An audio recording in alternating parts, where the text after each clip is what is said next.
there we are. Wouldn't it be funny if that's all that there was wrong with it, Jill? Something's bothering you, isn't it, honey? You know, sometimes it helps if we share our troubles with our friends. Would you like to tell me what it is? You won't laugh at me, will you? No, I wouldn't laugh at you, Jill. You sure? I'm sure.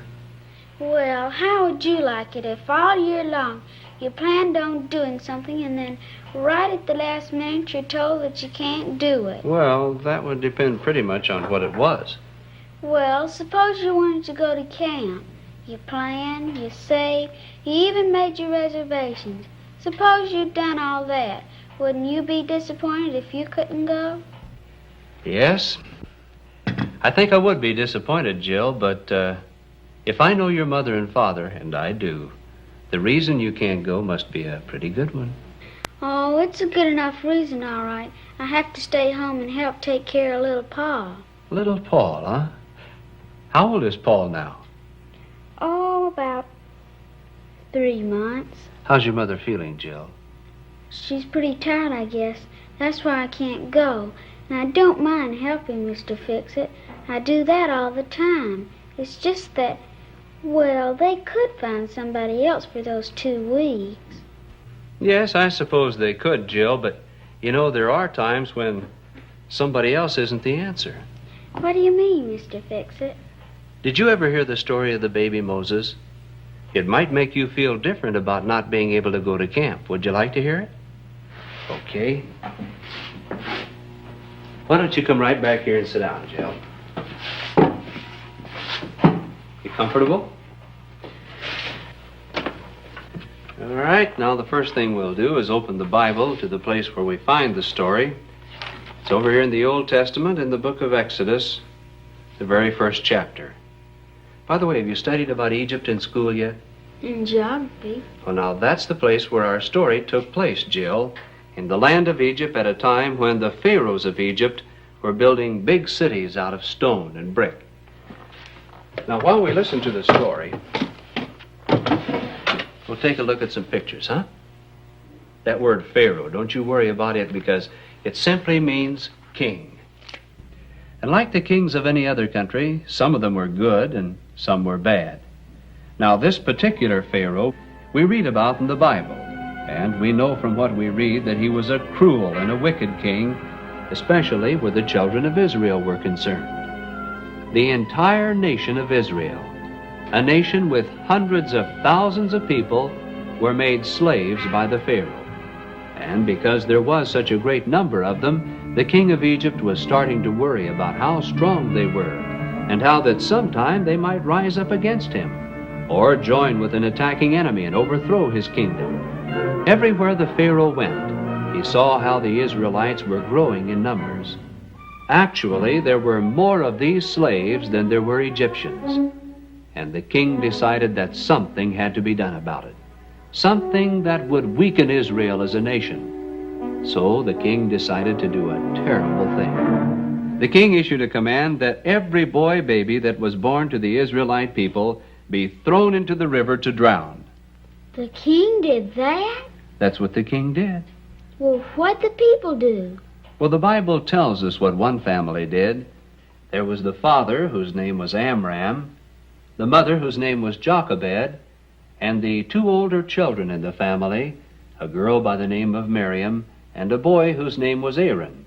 And then, of course, there was the baby, a lovely baby boy, the baby Moses.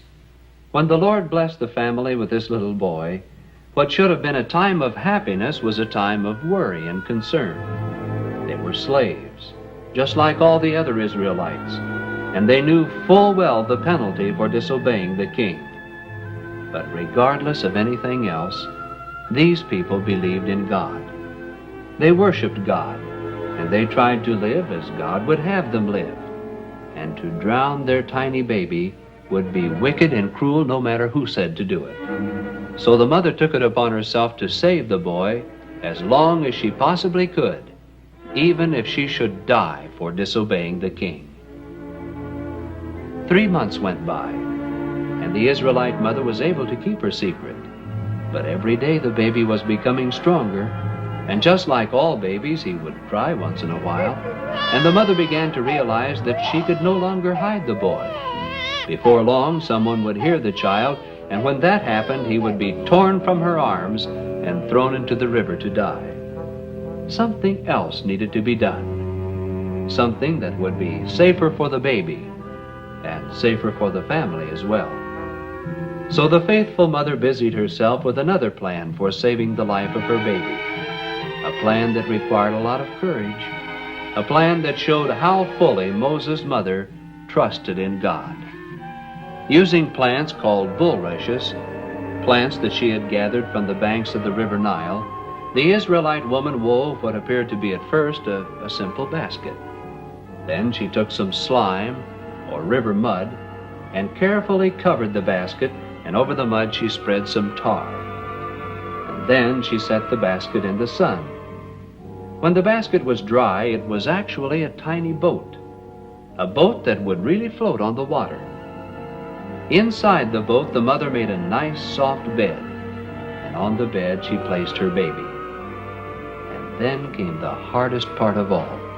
With the help of her daughter Miriam, Jochebed carried her precious bundle to a certain place along the edge of the river, and she left the basket lying there among some weeds, trusting in God to somehow work a miracle and save this boy whom she could no longer hide. You mean she just left him there? That's what the Bible says right there in the 3rd verse of the 2nd chapter of Exodus. Wonder why she didn't stay and watch him. Well, maybe she had other things to do. More important than that, Mr. Fix-It? Oh, I don't imagine it was a matter of importance, Jill. She was a slave, remember? There were probably other things she had to do. Oh. And besides, taking care of the baby was something somebody else could do. Can you think of who? His sister. Well, now, do you think Miriam would do a good job of watching him? Of course, he was her own brother, wasn't he? Oh, you think that makes a difference, huh? Why, sure, she'd know all about him, what he needed, and where to get his mother if something went wrong. Yes, I think you're right, Jill. In fact, that's good thinking on your part. And now let's get back to the story and see what actually happened.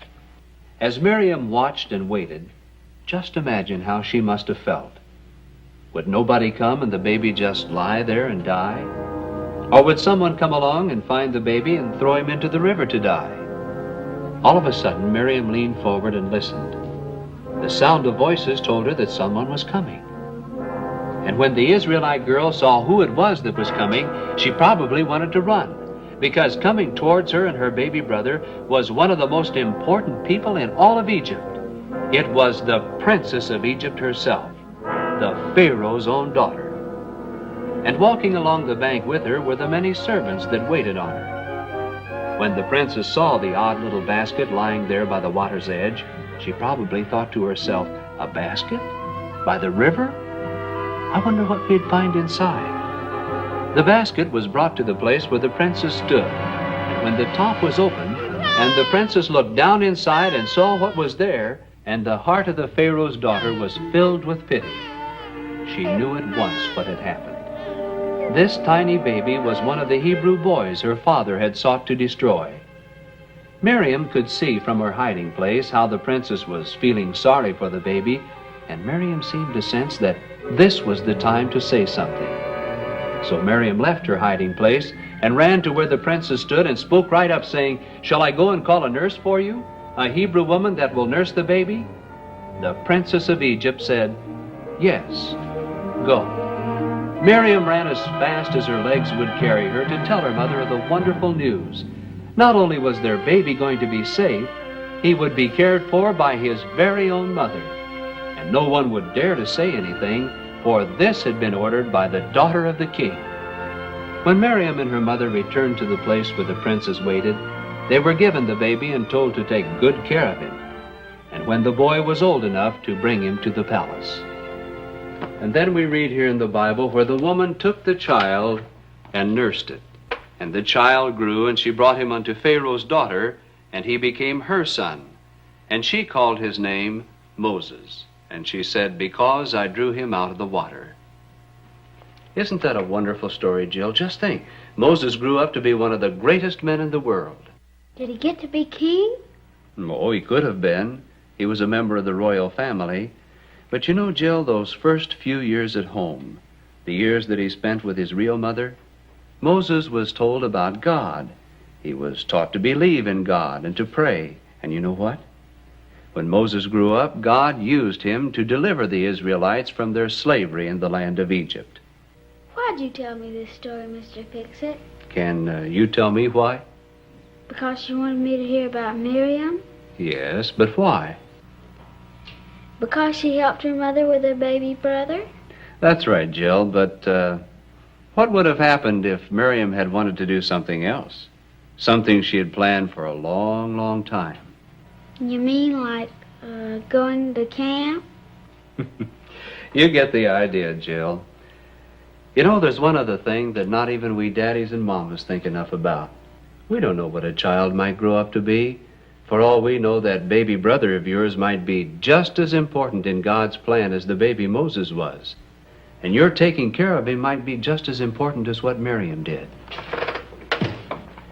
And you know, Jill, if your mother didn't think you'd do a pretty good job of watching over little Paul, I doubt if she'd even let you help. It's actually sort of a compliment, It isn't sure is. And this is your chance to show your mother that you're everything she thinks you are. Thanks, Mr. Fix-It. You're welcome. Mom said she'd pay you the next time she came by. Pay me for a loose connection? You tell your mother that things weren't nearly as bad as they seemed. Will you do that, Jill?